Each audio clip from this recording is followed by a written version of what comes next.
हमारे ठेकेदार रंजीत जनाब सदाव हुसैन साहब काम करके और माला बना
अपने दिन के मामले में तो बोल हेलो ऐसे तो ये मत करिए आप। अस्सलाम वालेकुम।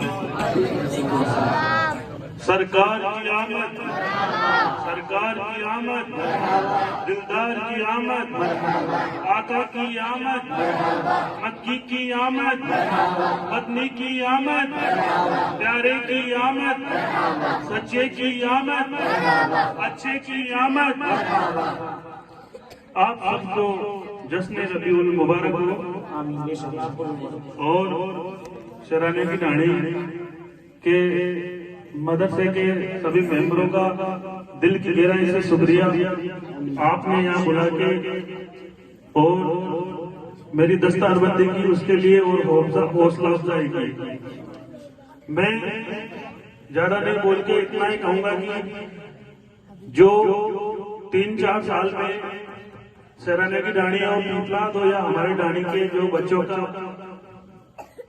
जो दीन की हमारी तालीम में उसमें सुधार हो रहा है और अभी का जो टाइम चल रहा है वो एक शिक्षा का टाइम है, तालीम का दौर चल रहा है। अभी अपने सभी से यही गुजारिश करूंगा कि आप अपने बच्चों को दीन और दुनिया दोनों की तालीम दें, क्योंकि अभी जो दौर चल रहा है वो शिक्षा का दौर है और अभी तो मजदूरी भी मिल जाती है, लेकिन आने वाला जो टाइम है वो कलम का टाइम है और ना मजदूरी मिलेगी, रोबोट से काम होगा। तो आप आज हम लोग पीछे क्यों हैं? मुझे भी बहुत सी बार ऐसे शर्मिंदगी महसूस होती है। अभी हजरत ने कहा था कि भाई समाज के अंदर कभी भी टांग खिंचाई नहीं होनी चाहिए। मेरे को यहाँ बोलना तो नहीं चाहिए राजनीति के मंच में, लेकिन बहुत सी बार मैं खुद सोचता हूँ मैं आज रबीउल का दिन है, मैं जब से सरपंच बना हूँ और जब सरपंच भी बना तो मुझे उम्मीद नहीं थी कि मैं सरपंच बनूंगा। मेरा मेन मकसद था कि हमारे 2-3 ग्रुप बने हुए थे, शेराने की डाली के अलग, हमारे डाली का अलग, कार्यबेला का अलग। मेरी एक ही सोच थी कि इस सरपंच के चुनाव के बाद हमारा समाज एक हो जाए और हम सब एक हुए तो सरपंच ही बने और 3 साल में गांव और समाज के जितने काम हुए हैं बिना किसी राजनीति के या बिना भेदभाव के मैंने काम किए हैं और आगे भी करूंगा।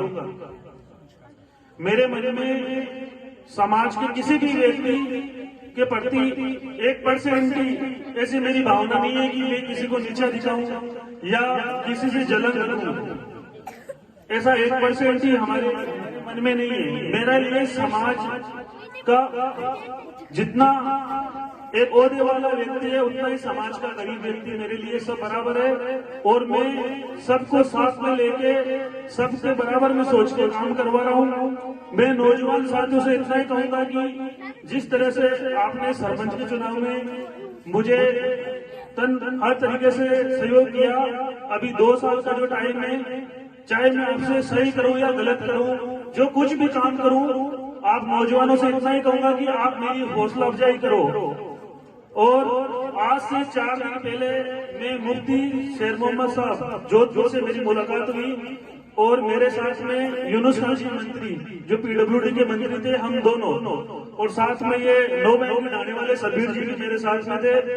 मुफ्ती साहब ने मेरा चेहरा देखा, मैंने उनसे कोई कुछ सवाल जवाब नहीं किया, ना ही मैंने उनको कहा कि मैं सरपंच हूँ या राजनीति से हूँ।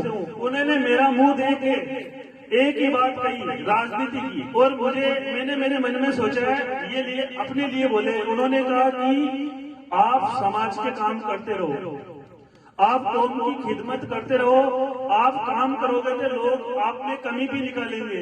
लोग कहेंगे ये ऐसे कर रहा है, लोग कहेंगे वो वैसे कर रहा है, लेकिन आपको काम करना है, इज्जत अल्लाह देगा। और मैं, मुफ्ती साहब ने तो अभी कहा, लेकिन मैं जब से भी मैं काम करता हूँ, मैं कभी भी वो काम नहीं करता हूँ कि जिससे लोग मेरी तारीफ करें। अल्लाह गवाह है, मैं कभी भी तारीफ का भूखा नहीं हूँ। मैं अल्लाह को हवाले मान के काम करता हूँ, और जो भी काम करता हूँ ऐसे ऐसे काम जो मैं सोच नहीं सकता था, लेकिन अल्लाह का नाम लेके वो काम करता हूँ, उसमें मुझे कामयाबी मिलती है। और दूसरी बात उन्होंने कही कि जो बंदा लोगों का शुक्रगुजार नहीं होता है, वो खुदा का भी शुक्रगुजार नहीं होता है। यानी आप लोग सब में मेरे काम आए,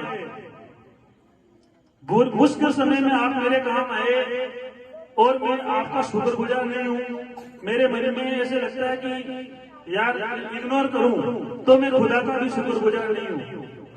तो मैं कौम के नौजवानों को और बुजुर्गों से यही कहूंगा कि चाहे कोई भी हो, हमें किसी की बुराई चुगली नहीं करनी चाहिए। हमें अपने दिल में जाके देखना चाहिए कि हम कैसे हैं।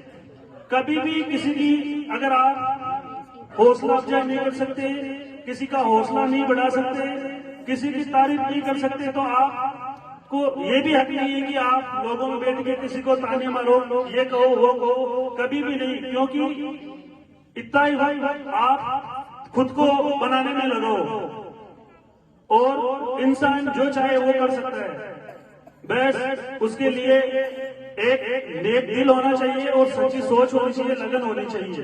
शुक्रिया। वाह भाई।